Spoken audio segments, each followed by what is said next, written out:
Sì, allora oggi la situazione è critica, 5 assenze,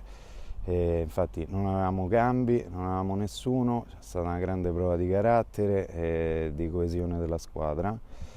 E dopo un inizio sicuramente sofferto, sì, sono venuti fuori i valori sicuramente della squadra che insomma ha avuto sicuramente grandi perdite rispetto alle scorse stagioni, infatti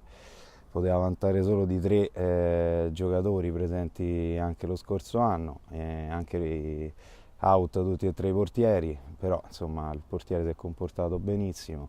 E sì, sicuramente è una prestazione positiva, ma per fare qualcosa in questo campionato sicuramente bisogna lavorare di più. Ma all'interno dello spogliatoio sicuramente c'è in questo momento e in tutta la prelega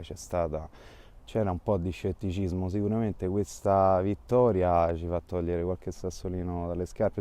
sicuramente a molti componenti della squadra che anche nei momenti di difficoltà sono rimasti diciamo, al mio fianco, al fianco della squadra e questa vittoria spero serva per il morale, specialmente per i ragazzi nuovi che ovviamente si sono sentiti un po' buttati giù ovviamente dalla situazione un po' critica da parte di alcuni componenti della squadra vecchi e nuovi che non hanno mostrato fino adesso l'attaccamento giusto. Quindi sicuramente no, questa è una vittoria fondamentale non tanto per i 3 punti, non tanto per la prestazione, ma proprio per il morale della squadra e di tutti i componenti.